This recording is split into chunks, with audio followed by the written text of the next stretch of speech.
The school board meeting will begin in 1 minute. Please take your seats. Again, the school board meeting will begin in 1 minute.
The June 27th, 2023 meeting of the Marion County School Board is now called to order.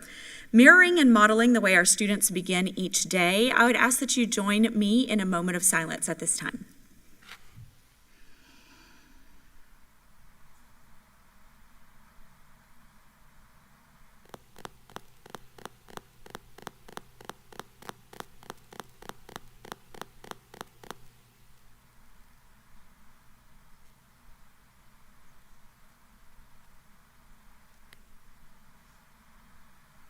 Thank you.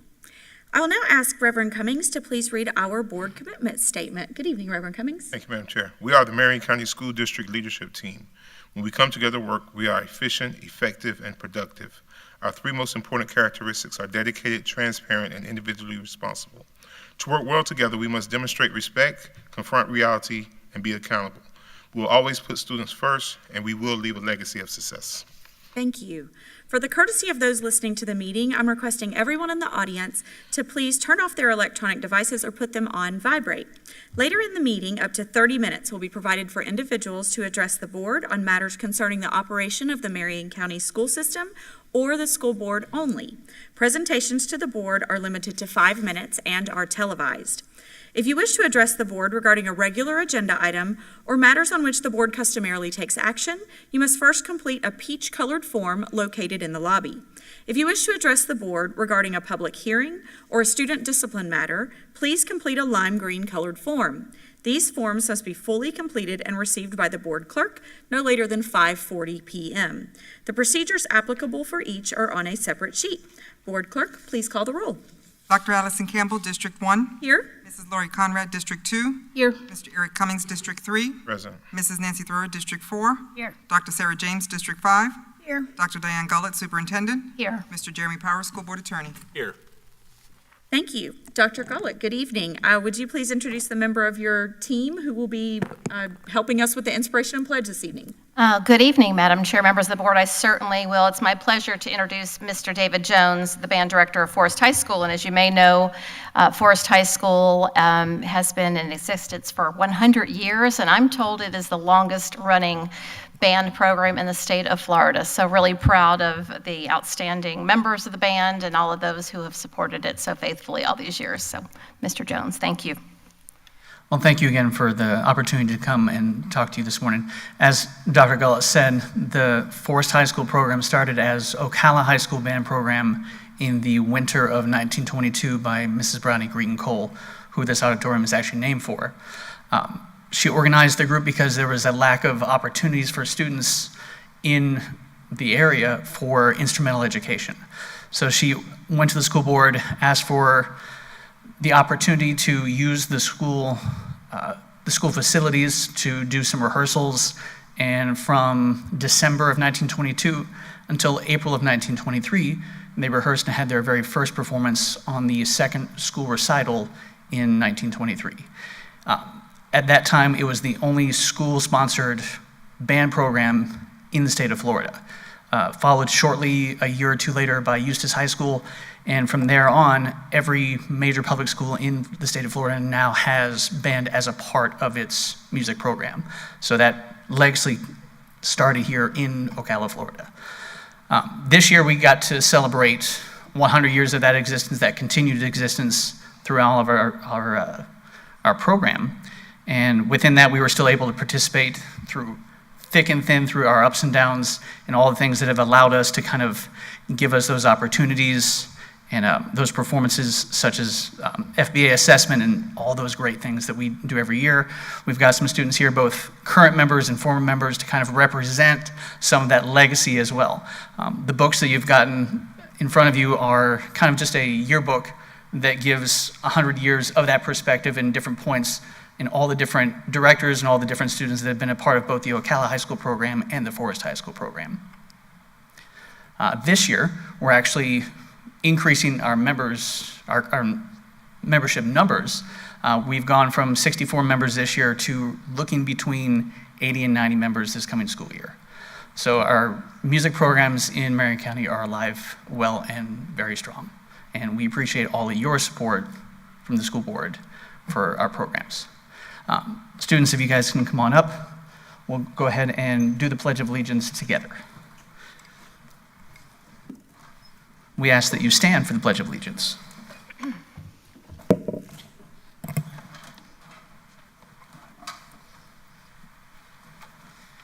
I pledge allegiance to the flag of the United States of America and to the republic for which it stands, one nation, under God, indivisible, with liberty and justice for all.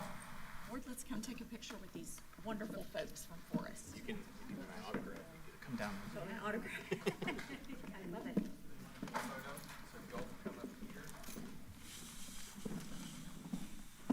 Need a pen?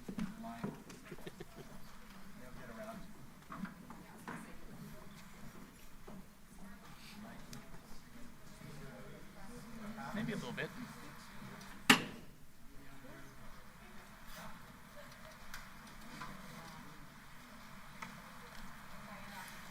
No. Yeah, thank you, though. This is great. Thank you.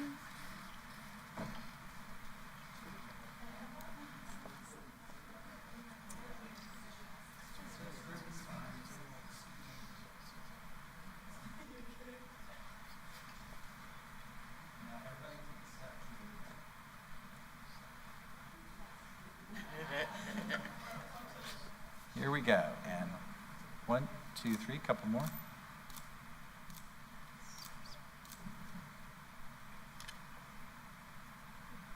One more.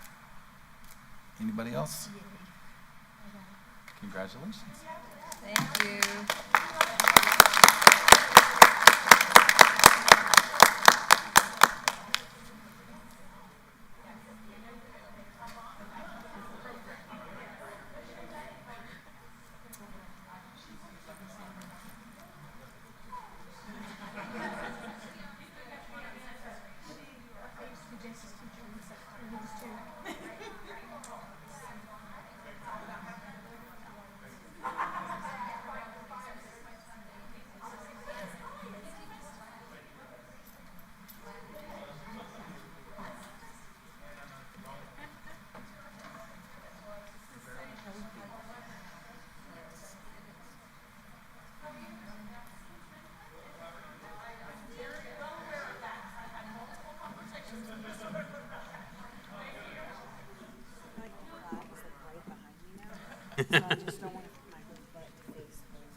It's like step in front of me. It's like an uncomfortable.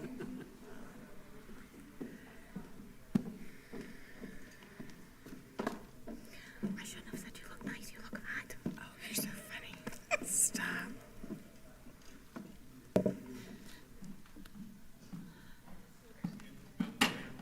Oh, is it? Two students That in makes that group. sense. Forest High School, It's yeah, so that makes fun. perfect sense.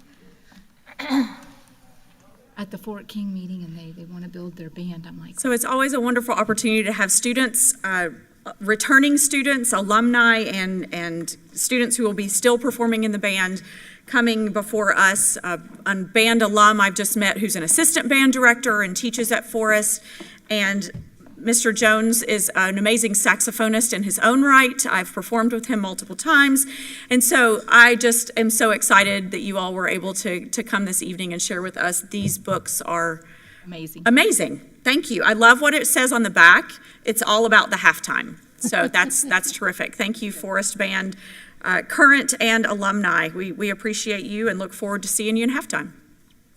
Okay, Dr. Gullett, will you please introduce the member of your team who will be doing our first recognition this evening? Absolutely. Thank you again, Madam Chair, members of the board. It's always a great opportunity to recognize our incredibly dedicated employees that make Marion County Public Schools so special. So tonight, in a tradition that we've begun, we are going to introduce employees that have been with Marion County Public Schools for 40 years or more.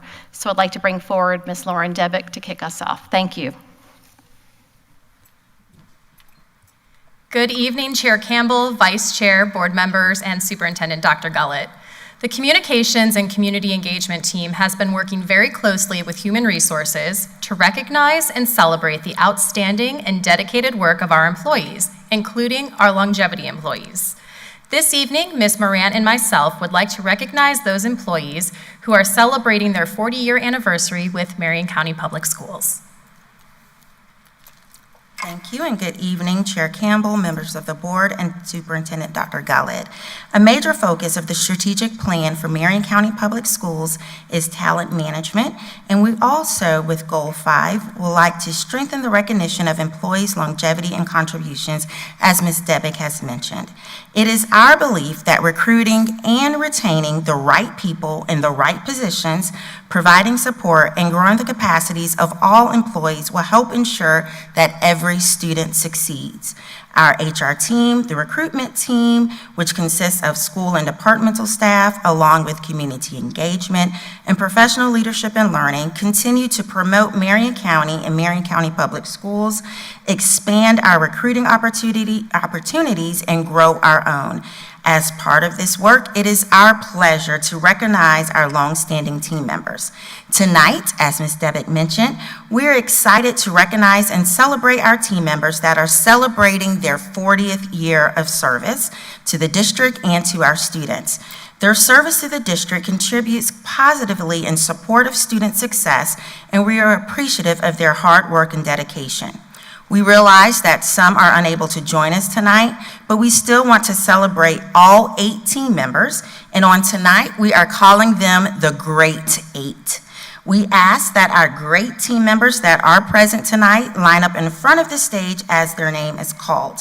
So the first employee that we would like to recognize is Ms. Vernetta Butler, who is a food service worker with North Marion Middle School.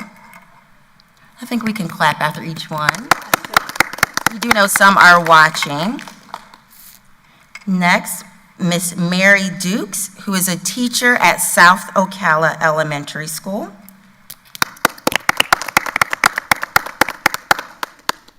Miss Nancy Grant, who is a clerk typist for curriculum instruction and digital learning. Miss Janine Grover, who is a teacher at South Ocala Elementary School.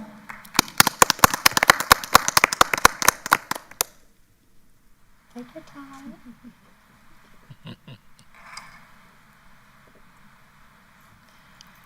Miss Audrey Kernan, a teacher at Fort McCoy School.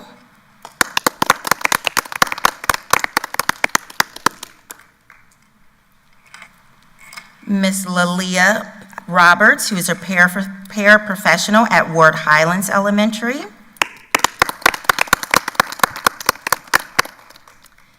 Miss Kimberly Rowland, Secretary for Technology.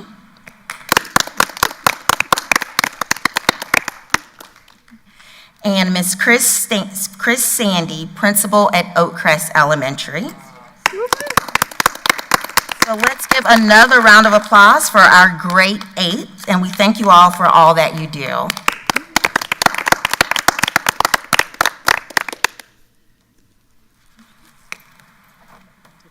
We're going to go down. We're coming down, Mr. Christian. 40 years is a long time. 40 years is a long time.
Thanks. I think I got him at TJ Maxx. I think.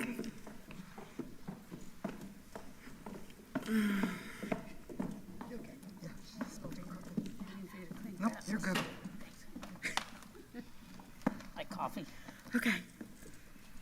Congratulations again to the grade 8. That's an amazing accomplishment to be with this district or on any job for 40 years. So amazing, amazing, amazing work. We are so grateful for all that you have contributed and will continue to contribute for our students and helping every student succeed. Dr. Gullett, I believe we have another member from your team you'd like to introduce. Yes, Madam Chair, we do. And so it takes a great team indeed, and I am very proud to ask Mr. Donnie Manning to stand up, who is the principal at Reddick Collier. Mr. Manning has been in place a little bit. He wasn't able to be here last time. And so he has some past history in serving schools as an administrator. He was formerly at Ocala Springs and Wyomina Park Elementary. Just recently went through the National Institute for School Leadership training and has done a lot of great work. And I'm also proud to say he is a Take Stock in Children mentor. So I know my team has heard from me about mentoring and the importance of reaching every child in Marion County. And so incredibly proud and grateful for his leadership at Reddick Collier and glad to have him as part of our team. So thank you, board. Thank you. Welcome, Mr. Manning. Even though it's not welcome, congratulations on your new position as you continue to grow in your evolution in Marion County Public Schools. We're grateful to have you at Reddick. That's terrific. Thank you. And I believe we have one final recognition, Dr. Gullett. Yes, Madam Chair, we do. Members of the board, I am pleased to now have us take a look at a student recognition. We have a star among us, and Mr. Ronnie Jones from the Assistant Principal at Marion Technical Institute will come forward and introduce Mr. Tippett, who is, well, let me just save the celebration for Mr. Jones. We're very proud. Thank you.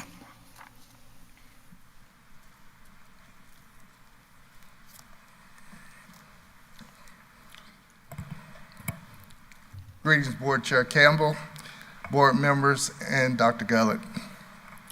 I have the honor today of to help recognize an outstanding accomplishment from one of our 2023 graduates.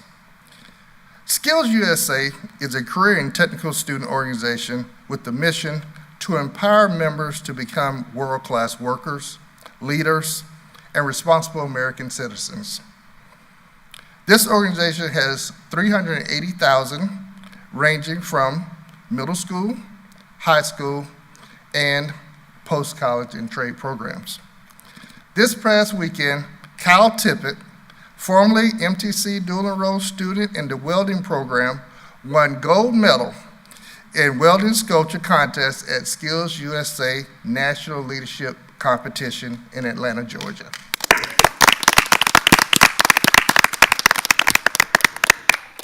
To achieve this accomplishment, Kyle was required to fully create an original welding sculpture and keep a portfolio of pictures, documentation, and all his progress along the way. He also had to take 2 online tests, including a welding test and Skills USA knowledge test, submit a professional resume, and undergo interviews. This was done successfully at the state level and the national conference. Through Cal's vision and design and creativity, he was able to obtain materials and then weld this magnificent piece of artwork. We want to congratulate Cal Tippett on being Skills USA National Champion for welding sculpture.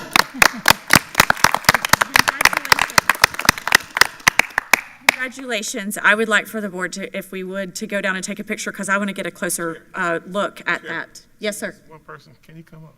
Oh, do we want to have him come up? Sure, absolutely. Come on up. Mr. Christian will escort you and we'll work on the picture up here. Thank you. Yes. Sure. His parents are here. Are his parents here? Yes. And board, while he's doing that, I also want to take an opportunity to go ahead and give Cal's parents a round of applause because without them, he would not be able to get to that point where he is today.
Congratulations again to Mr. Tippett. That was an amazing sculpture that he's created from welding it, and we're excited to see what the future holds for him and excited to be a part of whatever the journey looks like ahead. So what a terrific way to start our board meeting this evening with so many recognitions and such wonderful work happening all throughout our district and our alumni and our employees that have been here for so long and our existing students, and then obviously welcoming new team members. It's just been a really great way to start the meeting. So thank you, Dr. Gullett. Since this was your agenda, now we'll entertain a recommendation on the agenda. Thank you, absolutely, Madam Chair. I recommend approval of the agenda for the June 27, 2023 school board meeting with the materials in the board packet, those materials distributed to board members at the meeting, and the audio recording included as part of the official record of the meeting, with the exception of the following items: D26.1, D26.2, D26.3, D26.4, D26.5, D26.6, D26.7, D26.8, D26.9, and D26.10 that have been placed under discussion, regular agenda items. Thank you. Thank you, Dr. Gullett. May I have a motion on the superintendent's recommendation? Motion to approve? Motion by Ms. Conrad, second by Vice Chair Thrower. All in favor say aye. Aye. Any opposed, nay. Motion passes 5-0. May I have a motion to approve the minutes from the May 9th, 2023 school board meeting? Motion to approve. Motion by Ms. Conrad, Second. second by Dr. James. Are there any additions or corrections to the minutes? Hearing none, all in favor say aye. Aye. Any opposed, nay. Motion passes 5-0. May I have a motion to approve the minutes for the May 18th, 2023 administrative briefing and work session?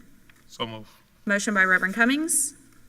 Second by Ms. Conrad. Are there any additions or corrections to the minutes? Hearing none, all in favor say aye. Aye. Any opposed, nay. Motion passes 5-0. May I have a motion to approve the minutes for the May 23rd, 2023 school board meeting? Motion to approve the minutes. Motion by Vice Chair Thrower, Second. second by Ms. Conrad. Are there any additions or corrections to the minutes? Hearing none, all in favor say aye. Aye. Any opposed, nay. Motion passes 5-0. Ms. Martinez-Lopez, would you please provide a proof of publication for this evening's meeting? The notice for the June 27, 2023 board meeting ran in the Ocala Star Banner on June 20th, 2023. Terrific. Thank you so much. Appreciate that. So I'll now ask the school board's attorney to explain the rules governing persons who wish to address the school board today. Good evening, Attorney Powers. Good evening, and thank you, Madam Chair. In compliance with Section 286.0114 of Florida statutes, the school board has adopted uniform procedures for public speakers who wish to speak at this meeting regarding either one of today's agenda items or a matter relating to the operations of the school district. These procedures will ensure that the public has a reasonable opportunity to be heard on school board and school district matters. A written summary of these procedures is available on the table in the lobby. Public speaker forms are also located on the same table. The completed forms were due to the school board clerk no later than 5:40 p.m. This evening's speakers will be called prior to the business portion of the school board's meeting in the order of receipt by the school board clerk. Before you begin speaking, please state your full name for the record and spell your last name. Each speaker will have 5 minutes of time. However, if there are more than 5 persons who wish to speak, the board may seek consensus to limit each speaker's time to 3 minutes. When the speaker has 1 minute remaining, the speaker will receive a visual notice on screen to complete his or her comments. Speakers may not yield their time to other people. Speakers and meeting attendees are expected to conduct themselves in a respectful manner. Therefore, verbal attacks and profanity are strictly prohibited. Pursuant to the procedures for public comments, item 6, speakers are not to identify specific individuals other than themselves or their child unless the statement has been provided 24 hours in advance. The board is here to listen to your comments only. You may be directed to an administrative staff member following the conclusion of your comments for further assistance to address your concerns. If there are matters dealing with student expulsions or discipline, they will be scheduled at the conclusion of the televised portion of this meeting. Parents may address the board regarding a discipline matter at that time. To ensure student privacy, only a parent or guardian may use a student's first or last name. Identifying references to or identification of other students or their families are strictly prohibited. A public speaker's speech does not reflect the endorsement, sponsorship, position, or expression of the school district.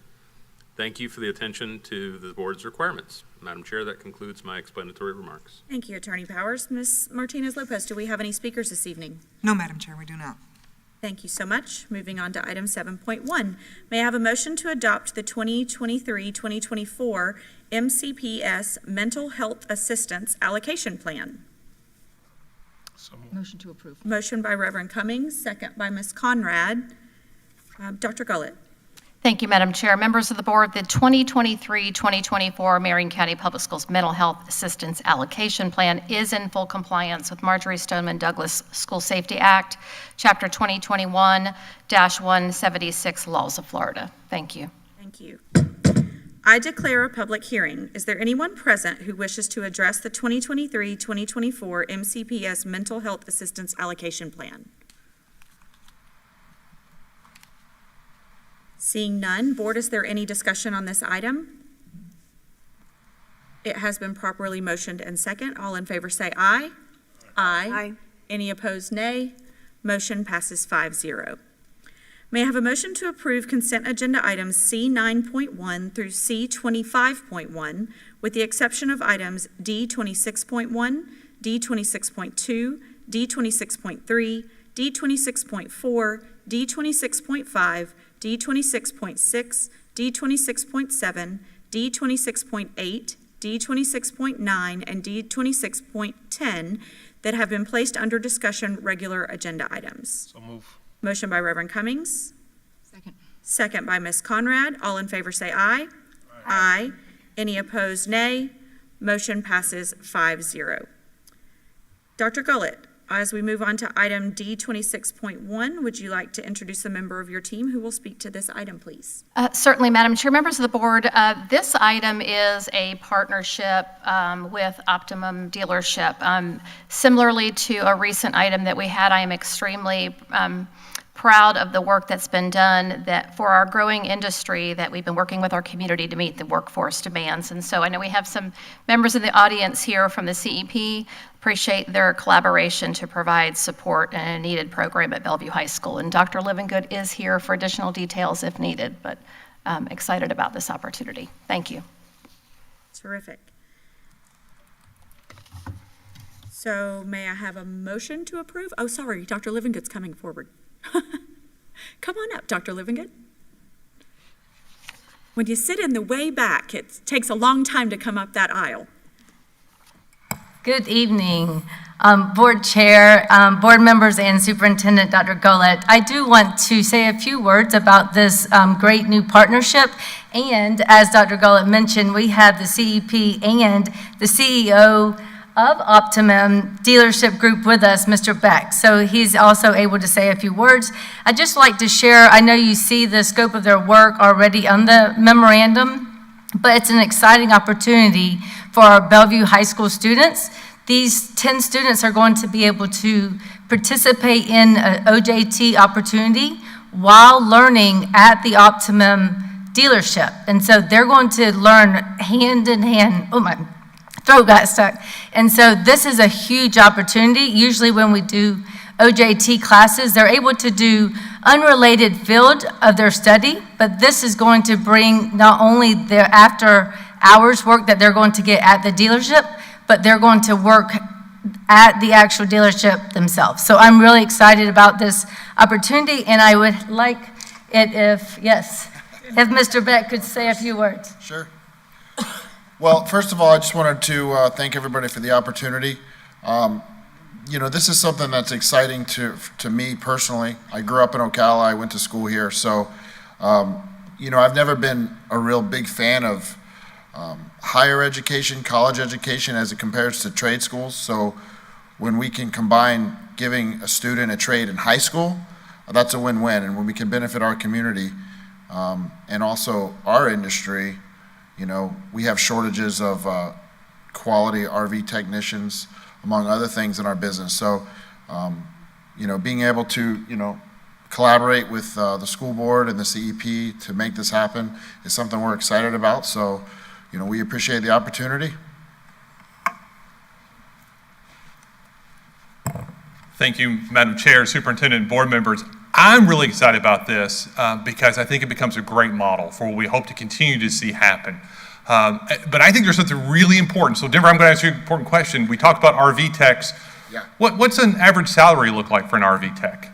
The average salary of an RV tech is somewhere between $80,000 and $110,000 a year. That would be a, you know, full, successful. Absolutely. So what I want to say is, to his point, these are the types of jobs we want to continue to create for our community. That students know that whatever they want to pursue, there are opportunities here to not just have a job, but to have a career that creates a wage where they can live life to the fullest. Because we believe Ocala equals opportunity. I feel like I say this every time I'm with you, but I think it is such a great example.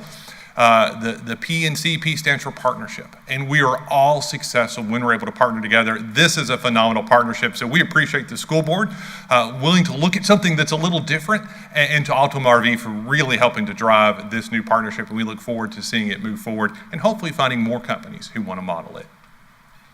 Thank you. Perfect. Thank you, Mr. Beck. Thank you, Mr. Shealy, Ms. McCall. Thank you so much for being here, board. We have to take some action on this item. May I have a motion to approve the memorandum of understanding with Optimum Dealership Group LLC? Motion to approve. Motion by Vice Chair Thrower. Second. Second by Dr. James. Is there any discussion? Hearing none, all in favor say aye. Aye. Any opposed, nay. Motion passes 5-0. Congratulations. We're looking forward to the partnership. Moving on to item D 26.2, Dr. Gullett, would you like to introduce the member of your team who will speak to this item? Thank you, certainly. Thank you, Madam Chair, members of the board. I'll bring Ms. Deb Riedel forward as I'm talking to save a little time here, but I just want to provide some context for the board. This is a third amendment with one-on-one learning, and the plan here is to expand the instructional services to our students that need extra support. And so this amendment provides additional resources to our alternative sites and also to the private schools in Marion County. So I'll introduce Ms. Deb Riedel to expand on that. Thank you. Yes, good evening, Chair Campbell, board members, and Dr. Gullett. This is a program purchased by Granson Federal Programs. It provides services to students at private and alternative schools, tutorial services, supervision, and program evaluation for at-risk students not meeting academic standards. It includes individual learning and one-on-one tutoring as well. Perfect. Thank you, Ms. Riedel. So may I have a motion to approve the third amendment with one-on-one learning corp? Motion to approve. Motion by Vice Chair Thrower. Second. Second by Dr. James. Is there any discussion on this item? That's great. I know anytime we have a $2.2 million spend, it's good to at least bring it to the attention and bring it forth for public discussion. But thank you so much for the explanation, Ms. Riedel. Is there any additional discussion or questions? Hearing none, all in favor say aye. Aye. Any opposed, nay. Motion passes 5-0. Thank you. Dr. Gullett, would you like to introduce the member of your team who will be speaking to our next item? Yes, thank you again, Madam Chair. Item 26.3 is a first renewal with Skyward. I'll have Mr. Richard Benvenuti come forward, who oversees our technology department, and essentially can provide some detail on this update and the enhancements it'll provide for us, not just for our students, but for our staff as well. Thank you. Good evening, Dr. Campbell and board and Dr. Gullett. Item 26.3 is requesting permission to renew the agreement with Skyward, Inc. The fiscal impact to the district is $695,000.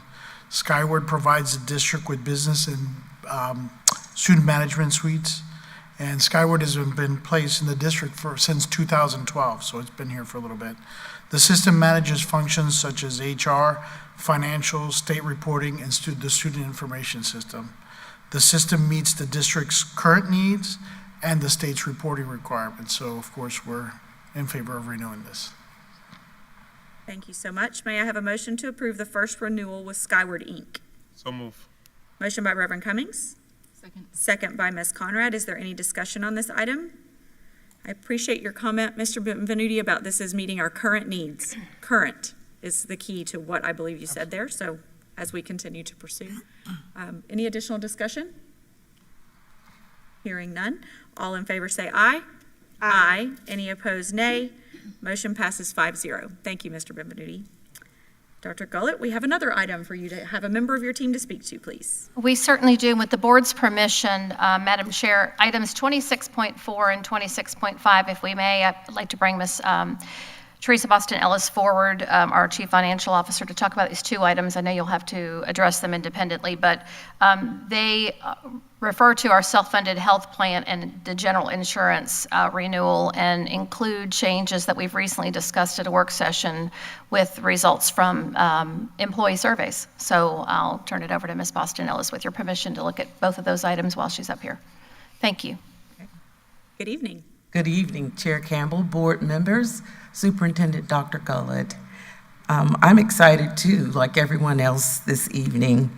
You may recall that the self-funded health plan, there were two presentations by our dynamic consultants from Gallagher, as well as our staff in risk management that handle health, led by Nancy Seaman.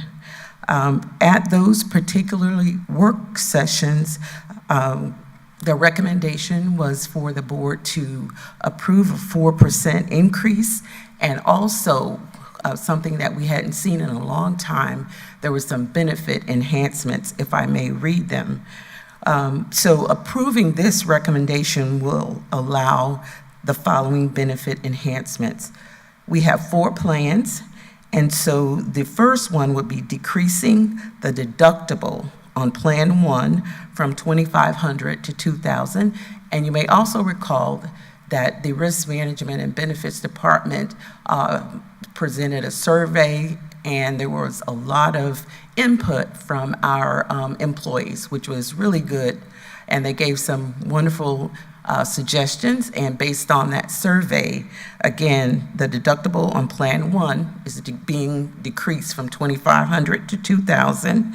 We're adding a $75 specialist copay for Plans 1, 3, and 4. We're changing the medication formulary on Plan 1 to include brand medication. Right now it's generic, so now we'll be able to include brand medication, and also decreasing the payroll for our family coverage by $100 per pay period on Plan 1, 2, 3, and 4. And these are only for employees who have family coverage and do not have a spouse also working for the district. There are some other benefits for that. So today, we are recommending that you approve the 4% increase for our funding year of 2024, remembering that our health insurance is on a calendar year. So this would start in January 2024. And we will still be able to meet the safe harbor, you know it as fund balance, that is required in the self-funded health plan. We'll be able to provide these enhancements and still meet that requirement. If you have some real technical questions, Gallagher's, they're here. Thank you, Ms. Boston Ellis. May I have a motion to approve the changes to the self-funded health plan? So move. Motion by Reverend Cummings. Second. Second by Vice Chair Thrower. Is there any discussion on this item? It's not a technical question, Chair. I just want to personally share how excited I am. 4% more that we're spending, and it's $51,300,000, but it's going to directly benefit our employees in such tangible ways. And I just love everything about this. I really appreciate everyone, all of our employees that contributed to the survey. You've been heard, and I'm excited too to learn more about the dental coverage improvements moving forward, because I know that was something that we talked about too. So this is just great. It's a win. We need to celebrate. Thank you, Vice Chair. Go ahead. Dr. James. I just wanted to say, I think for me, and I mentioned this in the work session, but just being able to decrease that withdrawal from every paycheck for our employees who carry for their entire families, or just our single parents who carry to cover their children. It's a significant savings and just cash coming back into their paycheck. So if nothing else, I think that represents some really great work. So I'm grateful for the team for making it happen. Thank you, Dr. James. Reverend Cummings. I'm echoing everything that our board is saying, and this is a real win. I want to congratulate the team for bringing this forward, because, again, this goes right back directly to our staff, where they can see it, physically see it in their hands. And so these are some great benefits, the decreasing the deductible, and then that $100 per pay period. That makes a huge difference. To some people, $100 may not be a lot, but to some people, it's a whole lot. So I'm grateful for this. So thank you, team, for bringing this forward. Thank you. And I always like to say thank you for supporting moving from fully insured to self-insured. I think that was a big leap of faith by the boards, and we thank you, and we don't take that lightly. Appreciate your support. Thank you, Ms. Boston Ellis. And also thank you for reminding everyone watching and listening that this will take effect in 2024. So while we're all excited, we're going to have brand name prescriptions and we're going to have these $100 decreases in the paycheck per paycheck, it will actually take effect starting in January, because we are on a calendar year with our insurance coverage. So while we're approving this in June, look forward to the amazing benefits coming to you in January. Of course, we haven't actually approved it yet. So if there's no further discussion, all in favor say aye. Aye. Any opposed, nay. Motion passes 5-0. So that one has fully been taken care of. So may I also have a motion to approve the general insurance package renewal for July 1, 2023 through June 30th, 2024? Motion by Reverend Cummings. Second. Second by Vice Chair Thrower. Is there any discussion on this item? Call the vote. Okay. Hearing none, all in favor say aye. Aye. Any opposed, nay. Motion passes 5-0. Thank you so much, Ms. Boston Ellis. Thank you so much to Mr. Buss and Ms. Lingle for being here. Thank you all, the whole team, everybody, for all the diligent work in our insurance. It really is great to have self-funded insurance plans. It looks like a really large price tag, but if we were comparing that to what it used to be, it actually is a savings to the district. And so thank you so much for all your diligent work. And I also want to thank publicly Miss Nancy Seaman. Yes. She is retiring this week and did not want me to say anything, but she has been instrumental. And you talk about someone who's an advocate for our employees. She is phenomenal, and we're going to miss her, but we have somebody in the wings that has learned a lot from her. But I just wanted to publicly say thank you to Nancy Seaman. Absolutely, Yes, thank thank you. You'll be so missed. Thank you, Ms. Seaman. Thank you for your dedicated service. We appreciate you. Yep. For sure. Okay, moving on to item 26.6. May I have a motion to approve the proposed district staffing plan 2023-2024 fiscal year? Motion to approve. Motion by Dr. James. Second. Second by Ms. Conrad. As we begin discussion this evening, I actually would like to begin discussion ahead of the vote. As I've expressed in the previous two work sessions leading up to this vote, I have multiple concerns about the district staffing plan and continue to do so. As an individual board member, I look at what was originally presented to the board from the superintendent and where the document lies now, and see multiple areas where this board has encouraged position changes and position additions that I believe fundamentally undermines the authority of the board's employee, Superintendent Gullett, whose job it is to provide the how of the school district. She presented what she and her team believed was needed to help the district become one of the top 3 in the state. This document is quite different than what it looked like on July 1st. However, even considering the original plan as submitted, I, as an individual board member, still continue to struggle with the expenses associated with such changes. Each position change and each position addition come at a cost, and those costs are significant. While I agreed with supports being added to schools during the board's school staffing plan discussions, I simply cannot support many of the changes in the plan before this board tonight. I understand this is a step in the process of ensuring the board receives a balanced budget from the chief financial officer in just a few weeks. I also know this board member would like to see a new referendum budget where many of the salaries that the referendum has previously funded are taken out of it. Instead, the referendum could work toward more short-term, non-recurring expenses because the referendum is a non-guaranteed funding source. The board has many positions currently being funded with ESSER dollars that go away in 2024, and the district staffing plan creates recurring positions with funding sources unknown at this time. Additionally, the board has not discussed salary changes or increases for at least 2 of our collectively bargained groups of employees for 2023-2024. Therefore, approving the district staffing plan as presented at the price tag with which it comes does not make fiscal sense to me as an individual board member. I have shared my concerns with Dr. Gullett and with Ms. Boston Ellis, but at this time, board, I will be voting no on the presented district staffing plan. Madam Chair. Reverend Cummings. I too have concerns with this district staffing plan. As I look at it, and some of the same concerns that you are having, when I look at this staffing plan, it is not in our best interest when we are not being fiscally responsible on some of these things. I've discussed this with the superintendent as well and others, and shared my concern. I have a problem when we do away with one position to create 2 or 3 positions to do the same job. I don't know if that's efficiency. I don't see it as efficiency. I see it as a cost, a huge cost. And we have yet to finish doing the negotiations for our classrooms, those support personnels.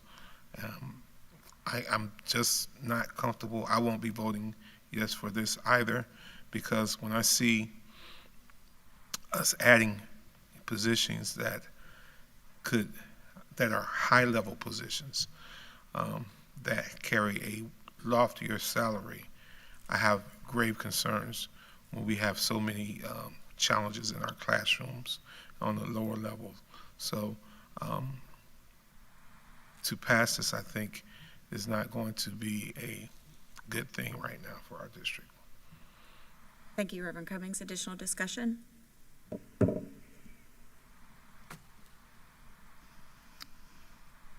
have a question.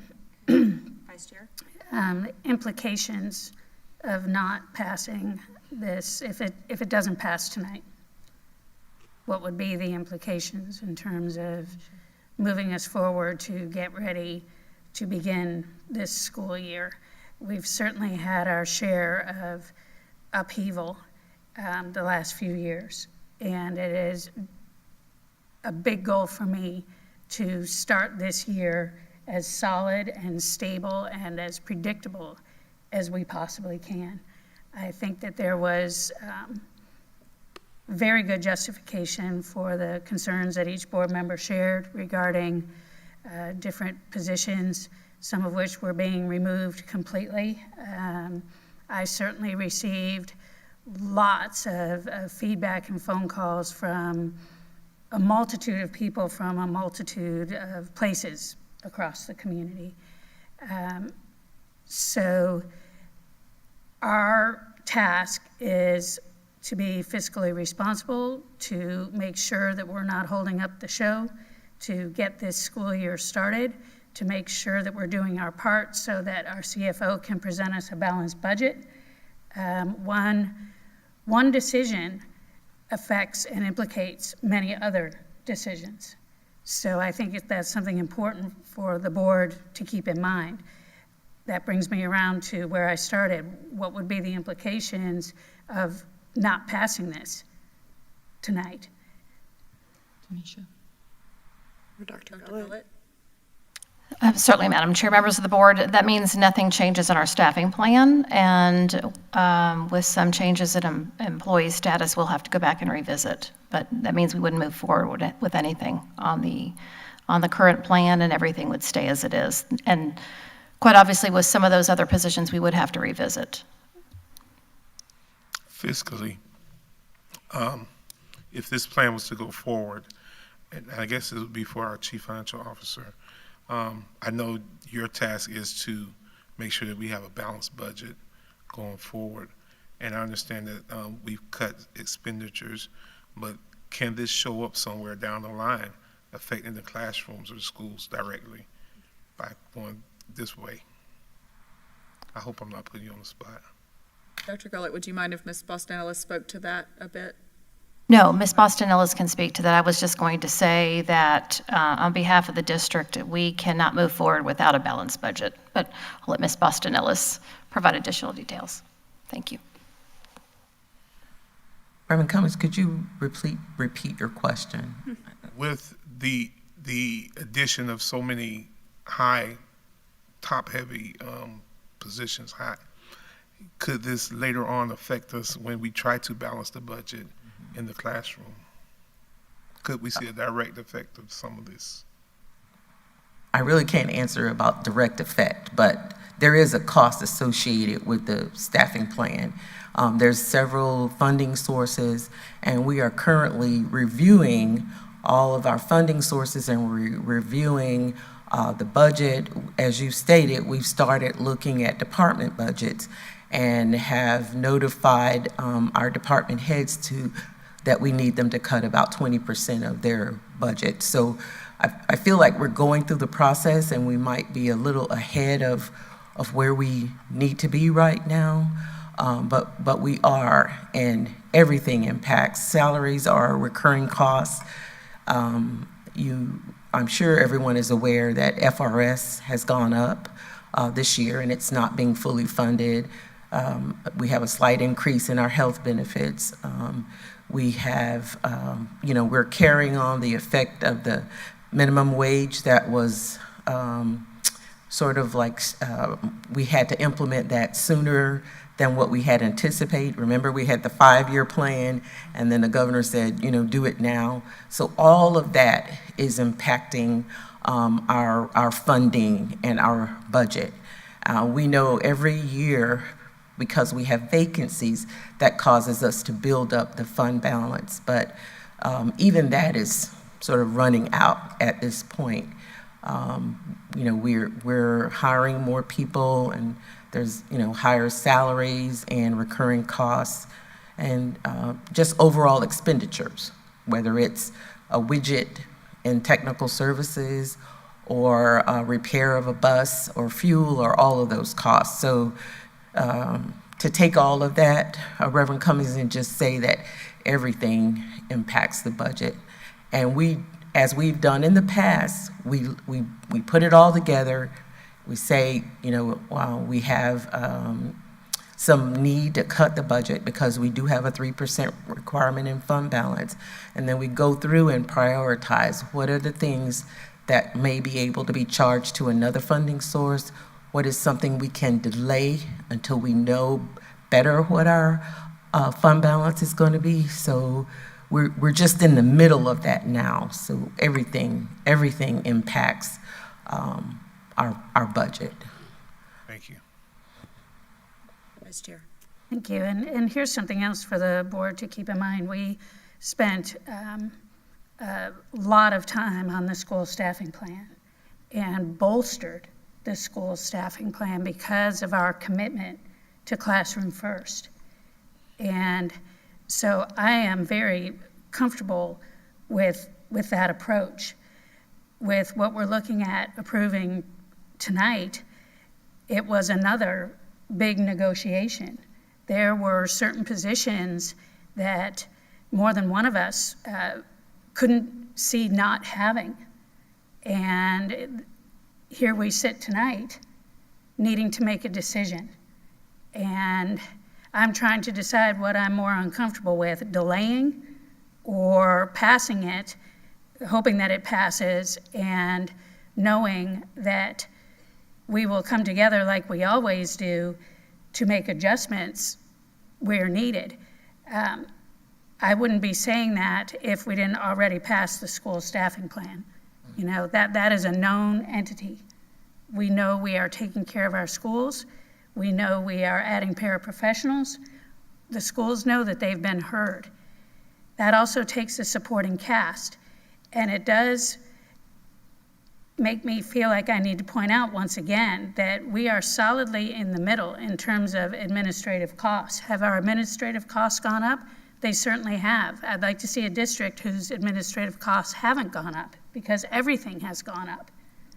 So this urban legend that we're gigantically top-heavy, we're nowhere near the top of districts in being top-heavy.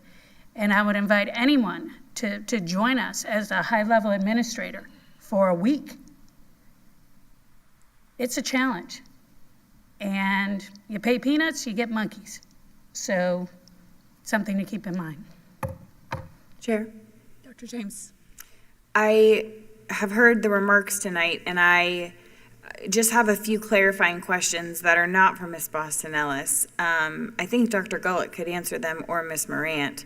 But if we don't approve this tonight, the staffing plan that exists has another chief on that staffing plan. Is that correct? Formerly occupied? By Mr. Bianello? Yes. That position? That was last year's. But if we do not vote on this, then we have that position on our staffing plan, because Correct. we would presumably It move would be forward vacant, with correct. what we still have, yes. Correct. If everything stayed the same, it would be vacant. And our ESE director is no longer going to be with us after June 30th as exists. So then that position is vacant and would still be on the staffing plan, or would not be on the staffing plan? It wasn't on the one that was presented to us. So I think you're speaking about the 22-23, the current staffing plan, and yes, that position would be still on the staffing But plan would be because it's a vacant. part of this one, but it's vacant, just like the COO. So I think that it's incredibly important to remember that in the absence of maintaining a chief, we stepped our executive director to a senior executive director. And I don't really know, aside from stepping some of our mid to upper level management up a step or two, we didn't add any leadership positions throughout the district that I'm aware of. From what we have right now. Senior executive directors, what level are you? But all of our senior executive directors are existing leaders within our district who received a step up. Correct. And Mr. Vianello's position was stepped down to a senior executive director, and Ms. Dobbins is essentially slid into that, but she already had a leadership role in our district. I wouldn't say it that way, but we removed the COO, and then yes, we changed, but they don't have the same. So if we're looking at our top leadership throughout the district, I believe we actually have a net one extra position that we haven't filled. We essentially cut a position from the 22-23 going into the 23-24 staffing plan. Yes, we stepped some people up, but we didn't actually add any leaders to our staffing plan. So we added that. That's correct. We added a few coordinators, but if we're looking at directors and above, we added one director. Which is? Director of Support Services. But we have a director of transportation right now that we're not going to have on the next staffing plan. Effective October 1, that is correct. So that's pretty much a wash.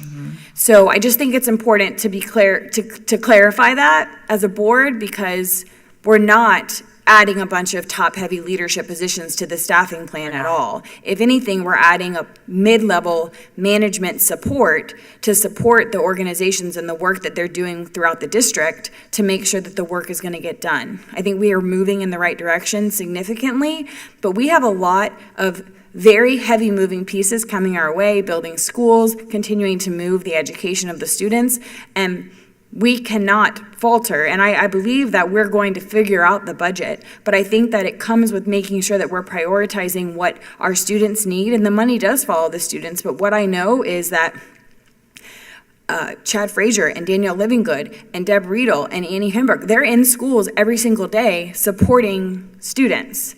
So this staffing plan has to approve, because I have been a part of this district when we didn't have a staffing plan on July 1, and it's not a mess that I want to be a part of. So this is a yes for me, and I know that we're going to move forward in the right direction. That concludes my comments.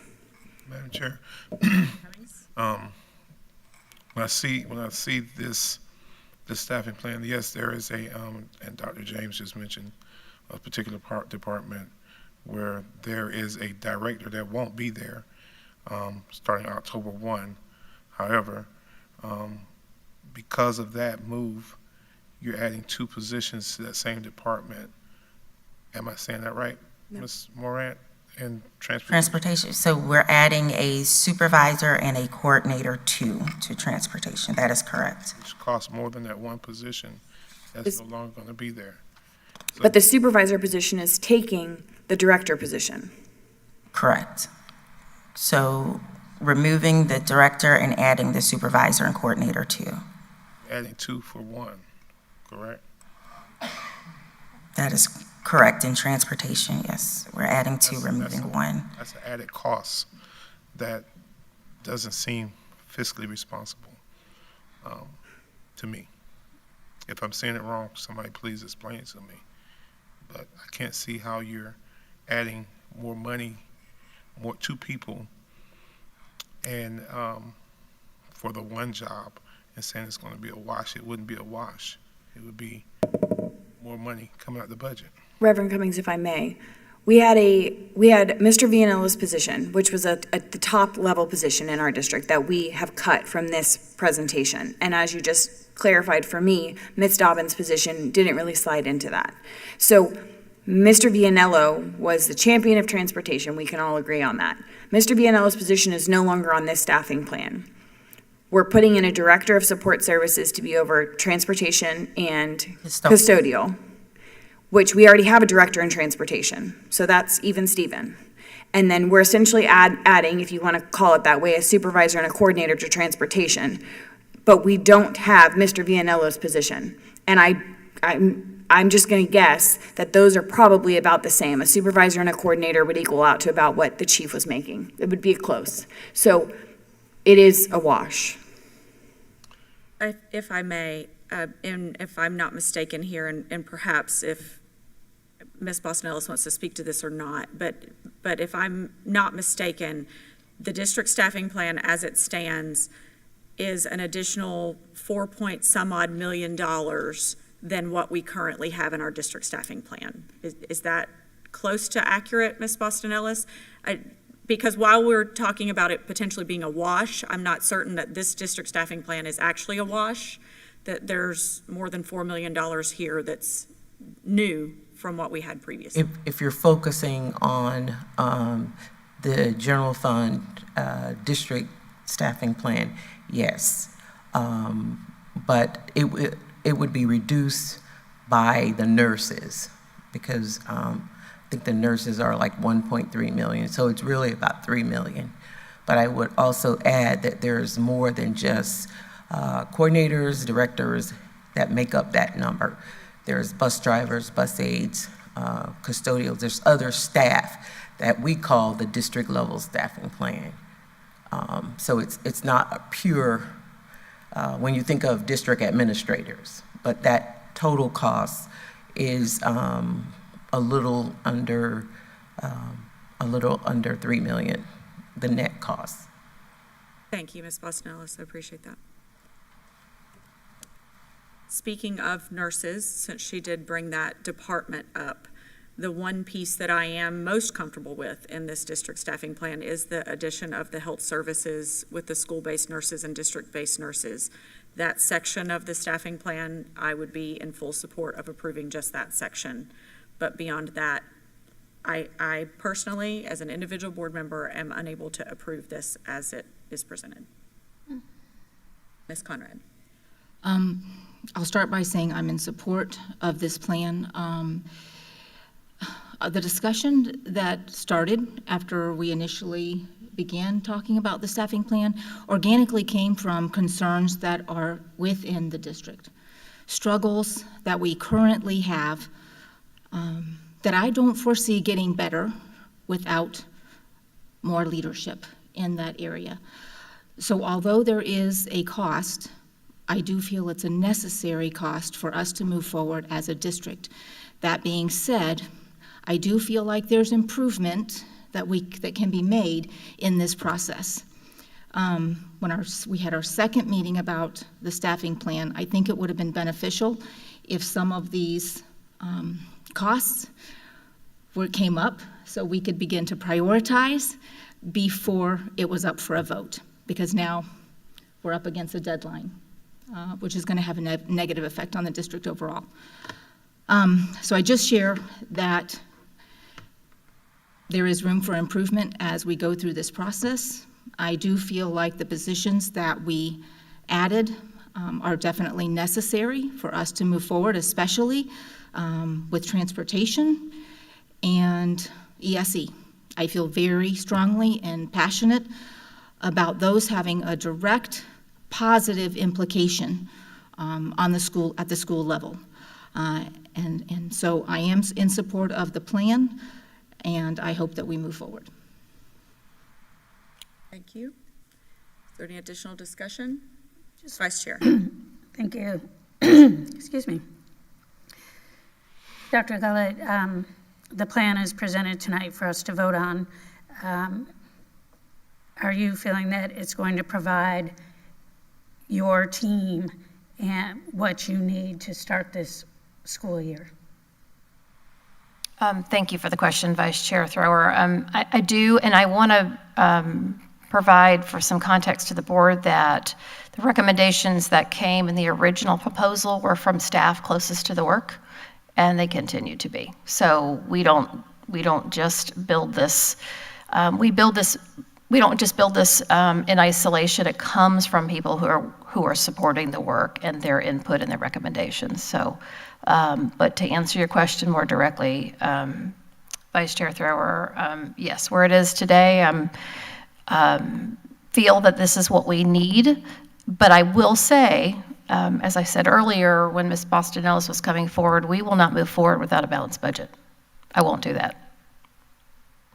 Won't do that as a superintendent. So everything will be based upon what Ms. Boston Ellis has shared and making appropriate adjustments and more bluntly cuts. And once that's done and we take a look at where we are, then we can move forward, but we cannot move forward until we have a balanced budget. I would never present one or move forward in that direction in this district. Thank you for that, because I agree with Board Member Conrad. There are refinements that I know can be made to this whole process. My current understanding is, we're presented with a budget. The people see it for the first time, and by the people, I mean employees that are doing the work. The community sees it. We get a lot of feedback as a board. We have our own feelings about and input based on our experiences. Quite a few of us sitting here have actually worked for the district, so there's perspective there, and the ones that haven't are parents and very connected. So that's all very important, and we all work together on it and have had the extra work sessions to come up with this. I'm certain that it's not perfect, but I'm also certain that the folks that reached out to me have been heard, and that we have brokered a potential staffing plan that is going to get us going, that is going to meet our deadlines. I too lived through not having the budget that year, and it was a complicated disaster. And I don't know about the rest of you, but I'm pretty much done with complicated disasters. I'm pretty ready to move forward to a really positive, accelerating year where more and more kids are just doing better and better. So I'm ready to vote, and that's where I am with this. Thank you, Vice Chair. Madam Chair. Reverend Cummings. Before we vote, what I heard the superintendent just say is that this has changed from the original staffing plan that the folk presented to us, and because of that, this is what we have. And even with this, if this is approved tonight, there could still be additional changes to balance the budget. Am I hearing that correctly? Board Member Cummings, that's correct. We have to make sure the budget is balanced. I won't provide anything to the board, and we will not, well, we are providing something to the board. Let me correct that. We will not move forward until the budget is balanced. So pending approval of this staffing plan, we will continue the work that Ms. Boston Ellis has described in detail, and we will not do anything to move forward with the positions until the budget is balanced. That is our duty and responsibility. So to balance that budget, it could come at the cost of some people's jobs, correct?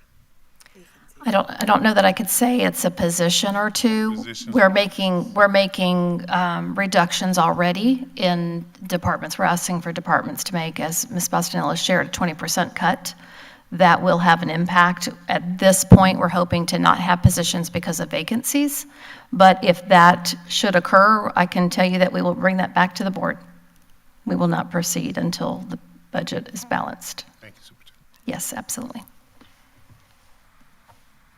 We call for with no further discussion. All in favor of the district staffing plan, say aye. Aye. Any opposed, nay? Nay. Nay. Motion passes 3-2.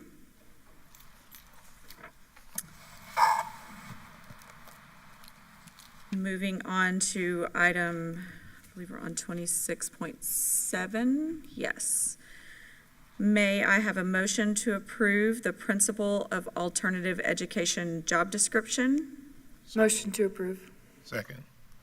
Motion by Dr. James, second by Reverend Cummings. As discussion, this item, so the reason it is in discussion is just for the board to all have the opportunity to speak to it if necessary, because this one was just added late. And so I wanted to ensure that for full transparency, that we did put it in discussion rather than in consent. Is there any discussion on the item? I did have. Reverend Cummings? As I looked at the, I'm sorry, Madam Chair. As I did look at the job description, I'm wondering why it did not specifically state, when I look at the salary schedule, it doesn't say if this is elementary or secondary salary schedule. Is that standard practice? Or, I mean, I think we're looking at this, they're dealing with secondary students.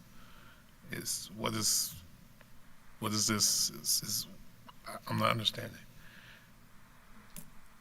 I'm sorry, Ms. Moran. I know you got a bad Bring her foot. back. I'm sorry. She's just moving a little slowly with her boot, so.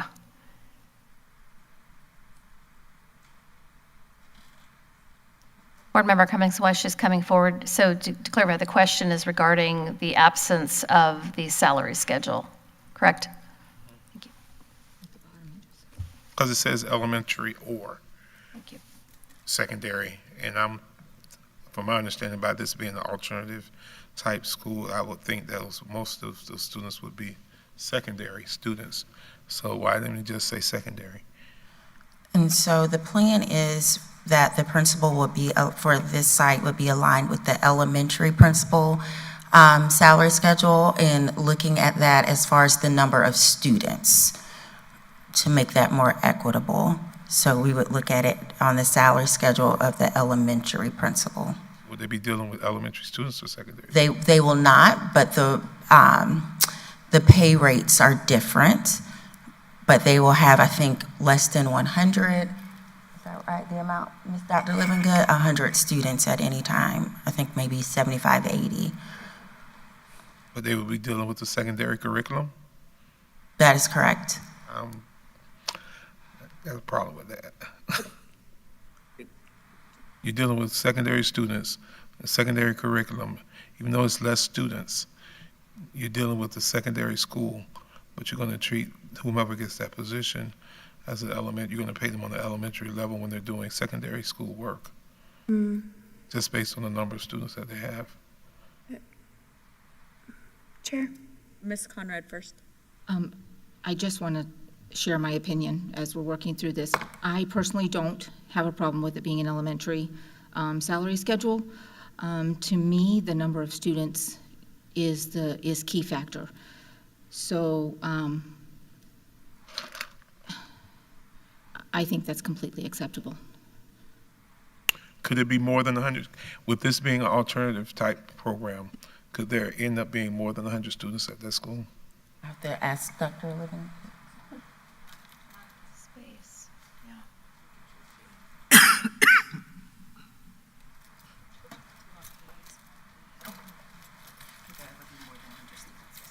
82 students for this year as a pilot program. Only 82? Only 82. So because I thought this program was for non-egregious students, correct? Yes, but we've limited it for 82 to ensure that, and plus that's what our teacher ratios will allow for with our 5 classrooms. So once we hit that 82 number, no other students would be coming to the school?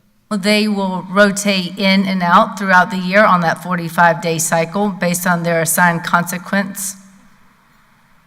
So at no time would we go over the 82? No, sir. Okay. Listen, we're saying this on record now. Go ahead, Dr. Gullett. I don't know. I'm watching the numbers. Madam Chair, may I ask a question, if you don't mind, to Board Member Cummings' question? That's for the current year based upon what was discussed at the work session, but moving forward, we would have the capacity to have more students. Correct? I'm sorry, Dr. We would have have the ability, the physical capacity, the room to have more students added in the future. We are planning to have 5 classrooms designated this year for our alternative learning site. Correct. Yes, ma'am. But in future years, it could be more. Yes, ma'am. I'm sorry for that. I'm sorry. Yes. I know I put you in the spot. That's okay. Madam Chair, members of the board, I have a thought. I don't want to put Ms. Moran on the spot, but with the growth in mind, which is why I'm asking this question to Reverend Cummings' question, could there be an opportunity to include in the job description as the program grows, different salary range depending on the number of students, because this is not a typical program. It's not something we've had before, and it's not a typical traditional school where we can anticipate that based on enrollment. We can make Potentially. updates. My suggestion would be, if it's not tonight, obviously probably not tonight, but in the near future, that we establish what those breakpoints would look like. Right, and I think that we need to, because as Board Member Conrad said, she said elementary, but these aren't just the traditional elementary students. So when we look at this, these are students that have done something to get here. So you can't treat you can just say number all you want to, but it's a different type of student that you're dealing with. Is it, from what I'm hearing, and I'm not sure if this is the consensus, but is it acceptable for us to have it as elementary, go back with the team and bring back in, because we want to be able to move it forward, but to be able to bring it back to the team and say, this is what it looks like at X number break point, and make that update? Is that what I'm hearing? I don't know, thoughts? Question. I'd like to get to Dr. James' question really quick. I think the way it's written, elementary or secondary, the word "or" allows the flexibility for one salary schedule to the other. And as we're starting next school year with 82 students, and the staff and Dr. Gullett believe elementary is the most fitting salary schedule, that is where we start. And next, the 24-25 school year, if we enter it and we double the capacity and we realize that a secondary salary schedule is more appropriate, this job description, which we would have already approved, affords that flexibility for Dr. Gullett's procedurally to transition to a different salary schedule. Am I correct in understanding that flexibility would be allowed with the word "or"?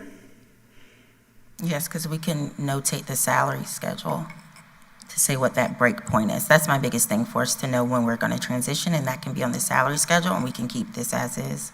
Madam Chair, we just heard board members state that you don't want to go into a school year with chaos, organized chaos. And I think this leaves something in gray area. You either define it, don't put it "or." You can put an "or" there, and it's there, but define it. We know what it's going to be. We know where it's heading. Define it now and be through with it. That's my point. I'm through with that part. So board, in looking at the principal salary schedule, we have a category for elementary school principals, a category that includes middle school, Hillcrest, and K-8 principals, and then the category of high school and adult education principals. Because this is a unique, I'm of the same mindset of Ms. Conrad in some regard, that the number of students does matter.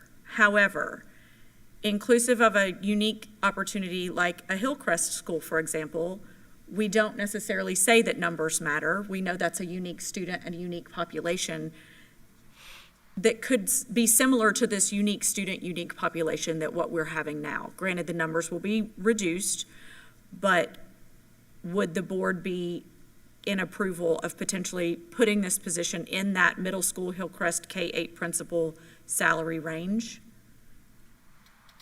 Or to start at elementary? I just think if you place it at middle, you can never step back. And so if we place it at middle and we realize that the capacity that we are able to comfortably and productively serve our students at is 82, and we decide that that is our threshold and that's what we can productively do, we've now settled on a middle school salary schedule for a principal of 82 students and 5 teachers. So I would draw caution and awareness to doing that, and I think starting at the elementary level is more than appropriate. And if we decide next school year that something else is appropriate, we have that conversation. But I would just, Liberty Middle School before rezoning had 1,500 students or something ridiculous. Bellevue Middle has 1,600 students.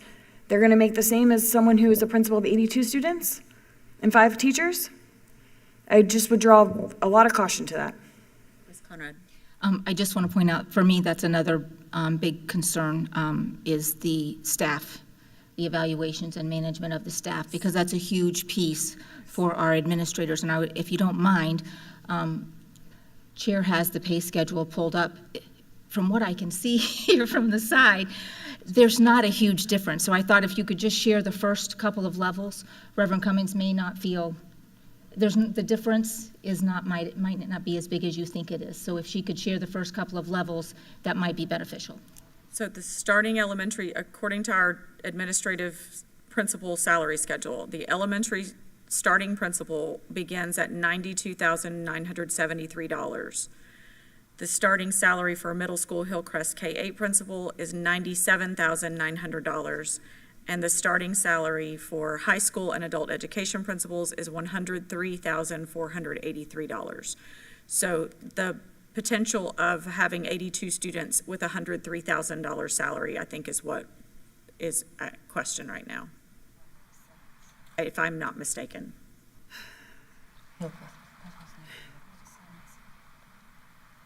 So what was the difference again between 0 to 2 years elementary principal? So the elementary to the middle school is $5,000. But elementary to high school is about 10,500. Chair? Yes, Vice Chair. Because this is a specialized school, different from Hillcrest, but still a specialized school, low numbers of students, unique needs. Maybe the best fit would be under the middle school Hillcrest K-8, and that would be in the middle. Ms. Conrad. How many students are at Hillcrest? Generally, I don't want to quote. and about. Yeah, we've been as high as over 200, but a lot of kids didn't come during COVID because of their severe, health needs. And so I'm not sure what enrollment was at the end of this year, and I don't want to guess. 150 is what it looks like at 150? the end of the year, yes. Yeah. So I think clarity is important. I think also, too, that we can come back and revisit it. So I would be comfortable going with the middle ground and moving forward. I'm comfortable with the middle ground, too. Okay. I think that Because it is a new and unique program. it's a new program.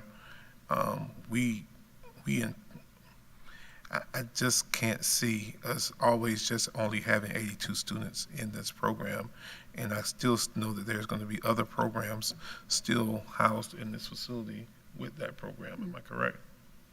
We anticipate it growing. I can't say for certain how many, but Because there's still potentially it work study could. program will still be here, and that person will still be in charge of the work study program. So you've already exceeded your 82 right there. So I would be in agreement that we deal with the middle level versus just starting them out as an elementary student as principal. Or do we have consensus on that, to put the position at that salary level? And that would also clarify, Chair, the salary schedule. It would be clear. It wouldn't be an either-or situation. And again, moving forward, we can revisit if we need to. I can go with that. Okay, so if we have consensus on that, we have a motion and a second on the floor. The motion would need to be amended to make the changes to the job description as we've just done it. Ms. Martinez-Lopez, I'm sorry, I didn't keep record of who the motion and the second were on item 26.7. It was motion by Sarah James, second by Mr. Cummings. Thank you. So, Dr. James, are you willing to amend your motion to? Sure. Motion to approve the new job description for principal alternative education with a salary schedule of middle school or alternative learning, or whatever the. Thank you. Reverend Cummings? I can accept it as well. Okay, and Reverend Cummings seconded that. So is there any additional discussion? Hearing none, all in favor say aye. Aye. Any opposed, nay. Motion passes 5-0. As amended. As amended. The motion as amended. Yes, thank you. Thank you, Attorney Powers.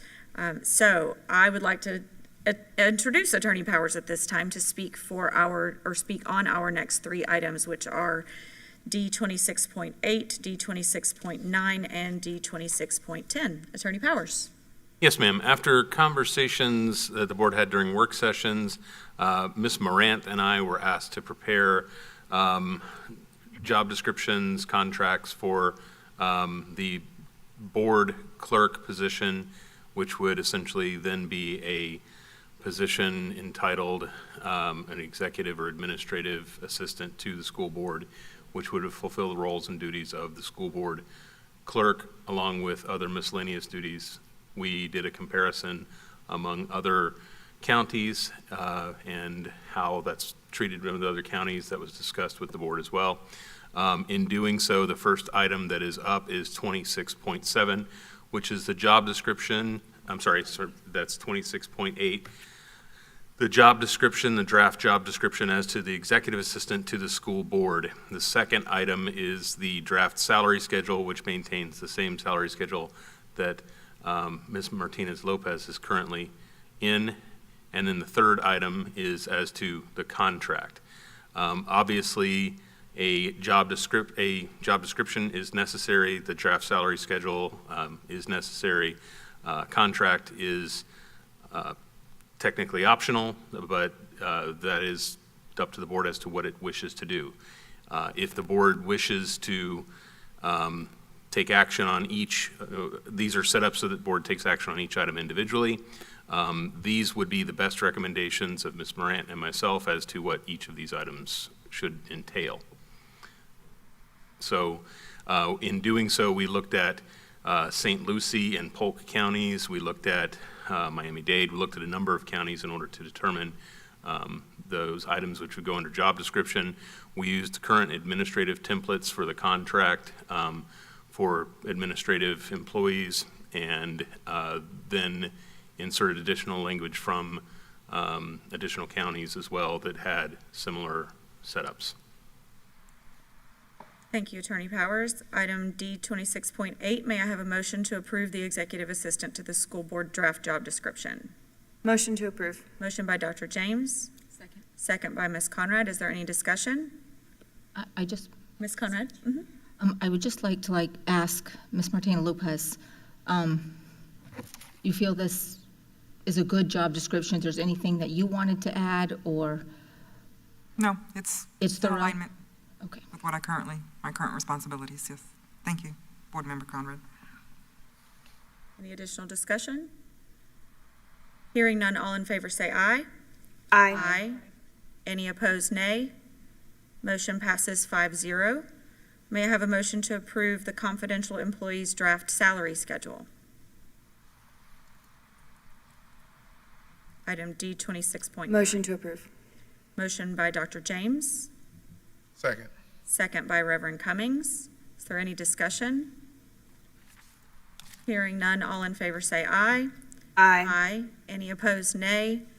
Motion passes 5-0. Item D 26.10, may I have a motion to approve the contract executive assistant draft?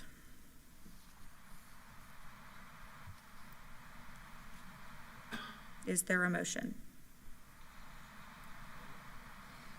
If there is no motion, then the contract, the D26.10 contract, that item would fail if there's no motion and second, and the employee would be a non-contract employee. Okay. Subject to the same job description and salary schedule. That's certainly within the board's purview. And with no, if we don't have a motion on that particular item, Attorney Powers, are there any things a part of that contract that need to be stipulated anywhere else? Because this is a new endeavor for this board, and the other two employees that we do have are under contract. Most district we are required by law for certain district employees to have contracts. For others, we are not required to have the contract. The contract is a descriptive item which lays out expectations between both the employee and the employer, so it serves as sort of a clarifying interest. That being said, it really can go either way. Some employees prefer to have a contract if there were to be that preference by the board or the employee in conjunction with the board, then this would be the contract spelled out as would need to happen with any edits that the board would see fit. If not, then the employee would then be a non-contract employee, which means that we would need to clarify certain items which I believe are mostly contained within the job description, but those would be, for example, who the employee reports to on a daily basis. Typically, that would be the board chair. How the employee's evaluations are done. Items like that would normally be spelled out in contract language. But noting that, I will also note that directly under me, my paralegal is also a non-contract employee, for example. There's a number of people in the district that are non-contract employees. There's no sort of scarlet letter or anything that says it has to be one way or the other.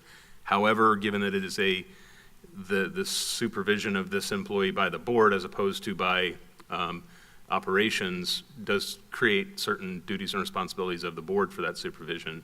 So the board may seek clarification and may choose in the future to make that a contract position if it doesn't do so now. So those would be the items for the board to consider. So with it potentially not being a contract position, items such as paid vacation and sick leave and being a part of the state retirement system and things like that were included in the contract, that goes to what language? Those would not be impacted. Okay. As to, specifically if you're asking as to state retirement or, salary is included obviously within the salary schedule, insurance benefits, things like that. To my knowledge, and I'll look to the people who are sitting near in the front row who collaborated with me on some of these items, I don't believe that those items would be impacted or affected as to insurance benefits, any of those items with a contract or without. Is that accurate? Your Moran? non-contract employees have benefits, don't they? Yes. Okay. But yes, that's correct. But they are superintendent employees. So with this becoming a board employee, because the district, I'm sorry to interject there, but this is something new. So the only two employees that the board currently has do have contracts. And so as this becomes a position off superintendent schedule and off operations, just wanting to ensure that if we don't have some of these things spelled out in contract language, that we are still able to provide the benefits. And I'm looking to Ms. Morant I just want to make sure, like the purpose potentially of the contract was to have all of this spelled out, and this is going to be unique from a superintendent position that reports ultimately to the superintendent. Just wanting to ensure. So I really have a non-answer, and I'll end up sending it back to legal. But as far as the systems will allow it. Whether it's something that we are allowed to do, that's not something I could answer. I don't know. That would be a legal question, but there's nothing that prohibits it in the system, whether it's right or wrong. I can't answer that. Under 1001.42, the board has broad authority to create positions, to rename positions, to create its own salary schedules, and to create its contracts or to have options for contracts or not to have contracts. Then the board, for certain types of services, for example, benefits provision, FRS, all those things, those are provided still by the district for board employees. So I don't see that there's no rule or statute which describes that there would be a requirement within contract or without. So I think the advantage of, I don't want to state it as though I have a vested interest or opinion, but the opinion that I would have is that if you have a contract, those items are spelled out for both employee and board. If you don't, then certainly there are plenty of non-contract employees that also don't have that spelled out within the term bounds of a contract. It's instead spelled out by their job description and by the board's, the board or the superintendent's continued employment of that individual. Thank you. The only other question that I have, and it doesn't appear that this is going to have a motion, but the only other question I have is speaking to item 12, and with this position now becoming a board position, anything that occurs in that office has to have full public conversation, because we can't talk about anything in that office apart from having public conversation moving forward. So item 12 specifically speaks to a cell phone and data plan. And that is something that board members have brought up in the past that was going to be spelled out in this contract, that this board will need to have conversation about that if this contract does not have a motion, second, and a vote. So hearing no motion, the item D 26.10 dies for lack of motion. So moving on to board committee reports and concerns, I first want to express that the public workshop will be held on July 6th, 2023 at 9:00 a.m. Additional public workshop will be held on July 13th, 2023 at 5:30 p.m. Both of those workshops are specifically referencing impact fees and exceptional circumstances for us to consider an increase in impact fees. So please make note of those upcoming meetings on July 6th and July 13th, one in the morning and one in the afternoon. With that, we will move on to committee reports and comments. Ms. Martinez-Lopez, anything from the board clerk's office? No, Madam Chair. Thank you. Attorney Powers, anything else from legal? No, ma'am. Thank you. Dr. Gullett? Good evening again, Madam Chair, members of the board. I do have a couple of items of business for the board's consideration. First one is regarding a correspondence I've received from Tracy Straub, who is, as you know, is the Assistant County Administrator. So on behalf of the Marion County Board of County Commissioners, she is requesting for the board to move our public hearing about the budget from Thursday, September 7th, 2023 at 5:30 p.m. to either Friday, September 8th or Monday, September 11th. And that would, of course, have to be after 5 p.m. per statute. So that's request number one. If the board wants to consider that, would you like me to pause? Thank you.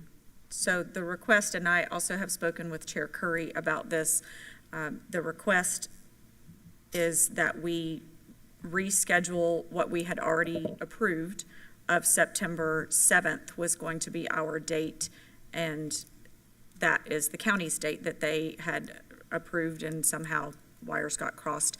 So the request from Dr. Gullett is either September 8th at 5:30 p.m., which is a Friday, or September 11th at 5:30 p.m. And for note, in speaking with Ms. Boston Ellis, we are required to have information in to DOE on September 11th.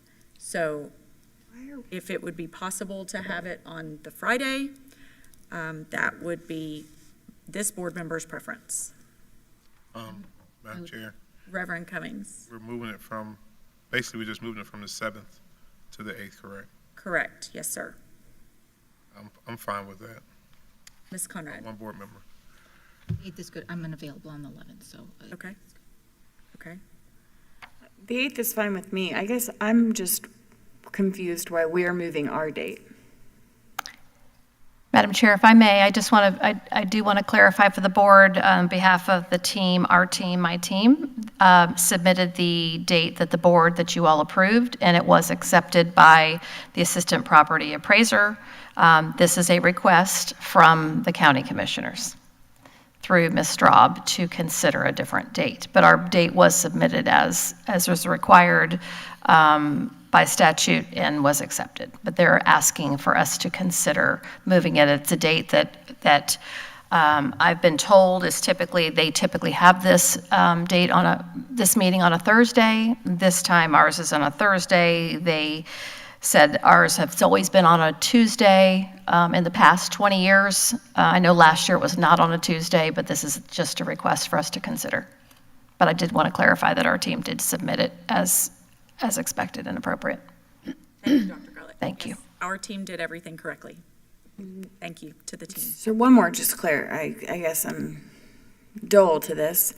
Was ours submitted before theirs was submitted? Yes. To the That is property correct. appraiser, yes, ma'am, it was. Okay, That is so correct. I'm just wondering why they can't move their date. The request has come from the county for us to move our date We can't have them on the same date. The request has come from the county that we move our date.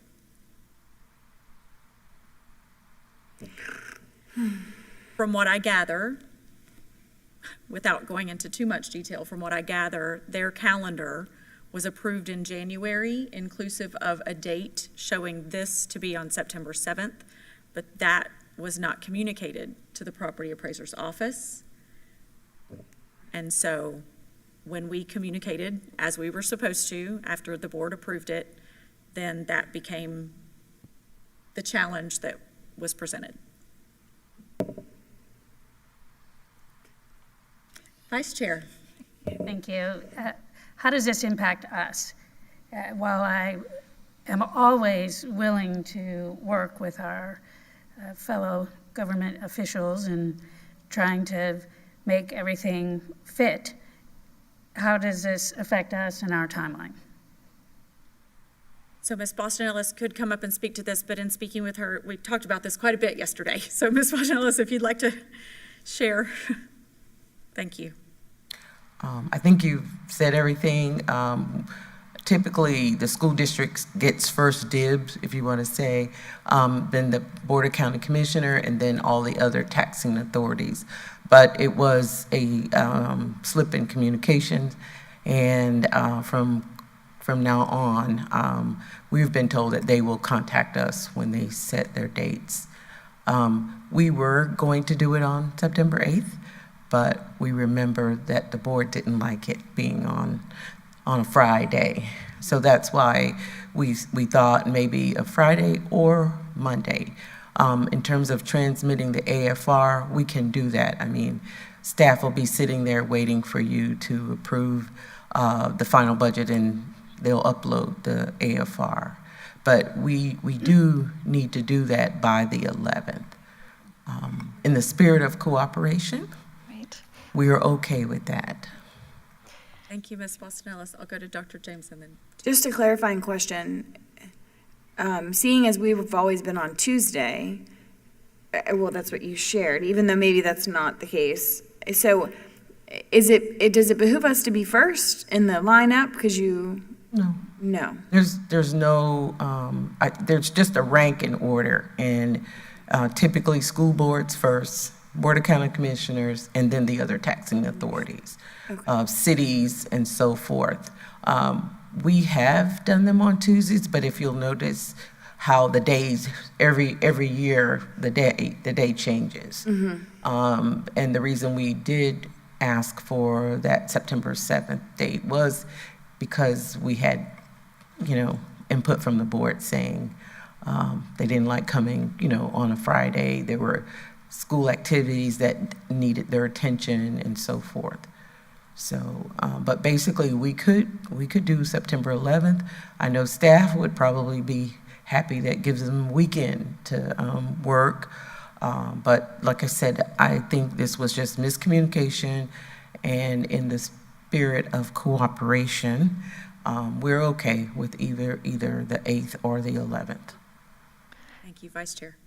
Thank you, Ms. Boston Ellis. That was really helpful, because if it's better for staff to do it the 11th versus the 8th, then that is fine with me, and it sounds like it was a communication glitch, and I'm perfectly willing and actually want to be the ones that just make it happen.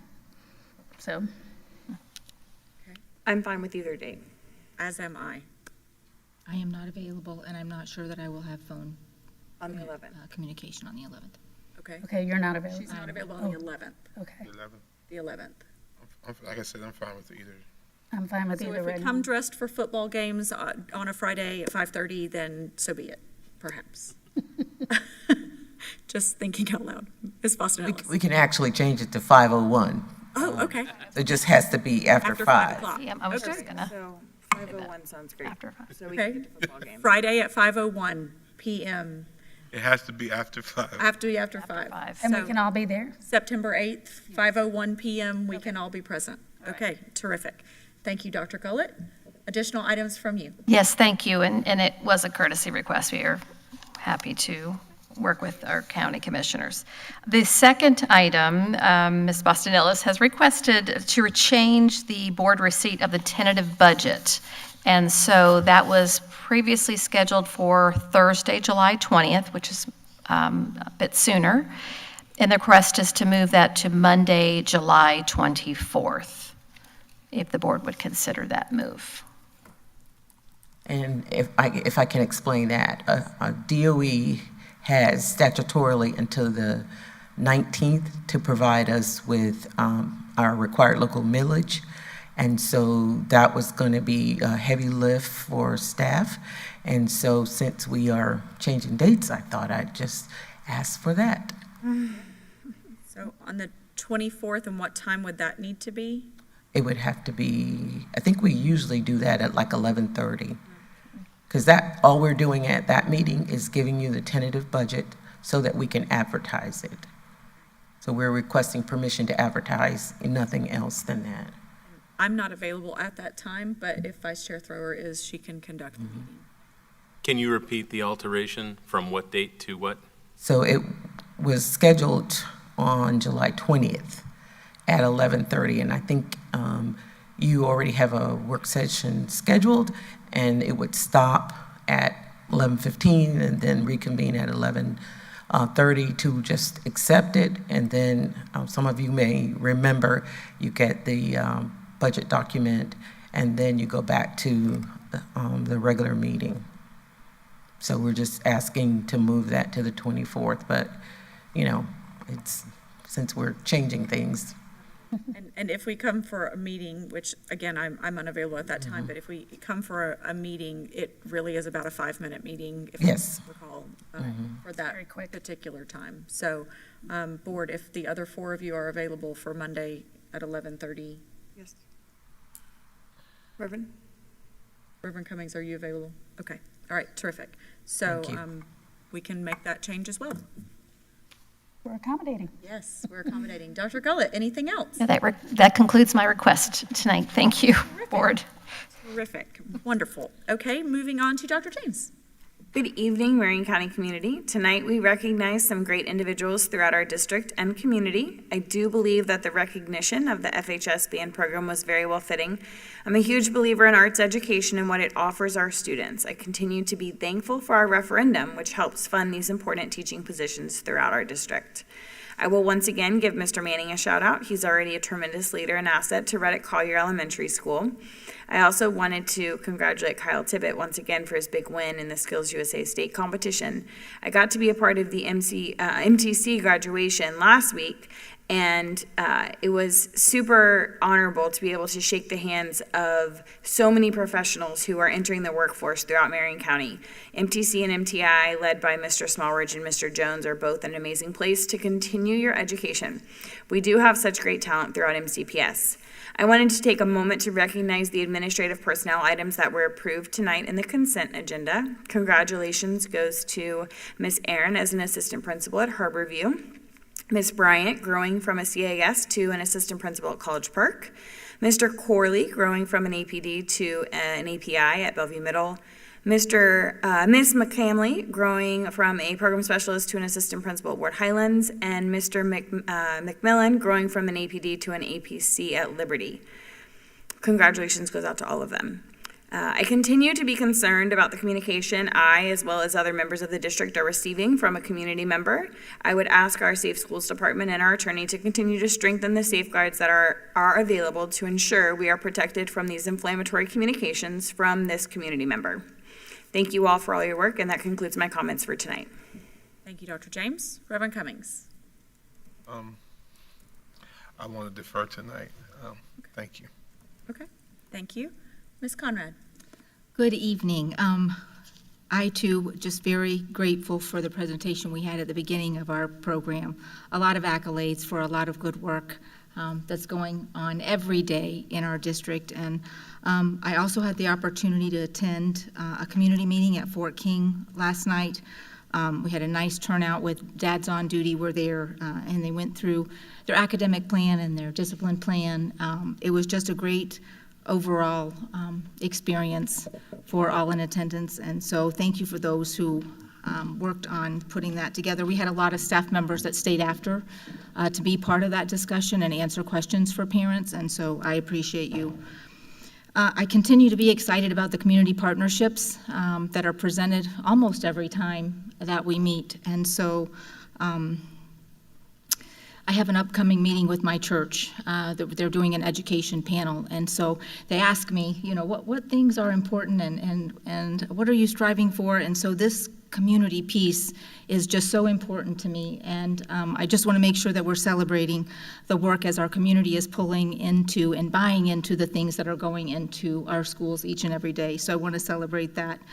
Another thing, it's a little off topic, but the last several weeks we've approved a lot of services for our special needs students, speech and OT, all kinds of things. And this week we approved some things for the Cambridge program, for baccalaureate. And so I just continue to be amazed the services that we provide to the students of Marion County, you know, from one end to the other. And so just really proud of the work that's happening there. So thank you very much. Thank you, Ms. Conrad. Vice Chair. Thank you, yes, and a wonderful way to start off our meetings. It's so uplifting, and it's just a great opportunity to showcase all of the wonderful things that are happening across our district. The community involvement could not mean more to me. I ran both times on a platform of kids, family, community, and to see all that coming together and the buy-in and the participation, that's what is going to accelerate our district to major success. And we're already seeing glimmers, and I could not be happier. It was great to join Board Member Conrad last night at Fort King Middle School for their community meeting. Great stuff. Again, great community participation. I'm really looking forward to a wonderful year at all of our schools, but especially our schools that have had their struggles this past year. And then I'll also just close by saying have a safe and celebratory Independence Day. We've certainly come a long way, and we'll continue to do all we can to make the American dream a reality right here in Marion County. That's all I have. Thank you, Vice Chair Thrower. I just have a couple of things tonight. So first thing is I'm grateful for the appropriation of more than $5.5 million that the governor has signed into law. Since our last school board meeting, the district received wonderful news. When the governor signed the budget, it included an appropriation for Marion Technical College's expansion of automotive, aviation, and diesel mechanics training programs. I'm grateful first to the team within the school district under Dr. Gullett's leadership to dream and work hard to make the request. And then I'm grateful to Representative Stan McLean, who was the House sponsor, and Senator Keith Perry, the Senate sponsor, who are both behind the project from day one. And additionally, the work from the rest of the Marion delegation, Representative Mazzullo, Representative Payne, Representative Hayes-Henson, and the senator we still claim, Senator Paxley, that support does not go unnoticed. And while I know there will be additional opportunities to express our gratitude, I just wanted to take this time personally to say thank you. Additionally, that announcement of the budget signing also came on the day of the Marion Technical College graduation that we've already heard about this evening, in which Dr. James and Reverend Cummings also participated. Reverend Cummings was the commencement speaker and did a wonderful job. Summer school is in full swing and will wrap up in just a couple of weeks, whether students are participating in driver's ed or reading camps or our students at Howard Academy. All kinds of things are happening all over this district, and buses are all over the place. I saw a little student run across the road at 7:25 this morning to jump on the bus. And so just continue to know buses are running and students are out at least for the next couple of weeks, and please be mindful of those little ones that are out and about. And thank you. Thank you to our dedicated teams of employees who are working so diligently this summer to ensure that our students are put on a pathway to success, even more so than they potentially have been in the past. Also, as a matter of just housekeeping, today the board did receive the evaluation tool for attorney powers. So board, I just ask, as the board chair, it's one of those things that's kind of the responsibility of the board chair to ensure these things happen. So if you would please take the month of July to complete the attorney evaluation and schedule appointments with him to discuss the evaluations. He will then submit them to Human Resources. Additionally, because we just approved his contract renewal through June 30th, 2026, in the future, the evaluations will occur in April. However, it's not stipulated in his contract when evaluations are to be scheduled. Thus, while we're doing them in the month of July now. So the 2024 school board chair can anticipate working with Attorney Powers on evaluations in April 2024. So if you could please have those all completed by July 28th, that would be incredibly helpful so they can be turned in to the Executive Director of Human Resources. And finally, on the same note that Vice Chair Thrower was saying, to have a safe and healthy Independence Day. I appreciate the sign currently right outside the district office that says home of the free because of the brave. And tonight I put on a pin that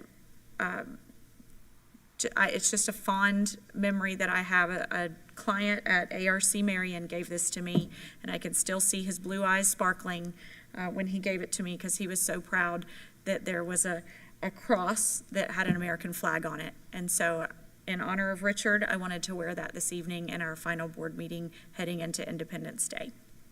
And that concludes my comments. So before addressing expulsion matters, I wish to acknowledge that board members have received the alternative placement list for students through May 26, 2023. Ms. Martinez-Lopez, are there any parents who've submitted a timely request to speak on their child's disciplinary matter? No, Madam Chair, we have 2 reentries off air. Okay, thank you so much. With that, may I have a motion to approve the expulsion of student JD 23-0110, JD 23-219, JD 23-220, JD 23-221, JD 23-222, JD 23-223, and JD 23-224 with educational services through the second semester of 2022-2023 school year and the first semester of the 2023-2024 school year. So moved. Motion by Reverend Cummings. Second. Second by Dr. James. Is there any discussion? Hearing none, all in favor say aye. Aye. Any opposed, nay. Motion passes 5-0. At this time, the school board will go into a brief recess before we head into our off-air portions this evening. It is 7:30 p.m. Thank you.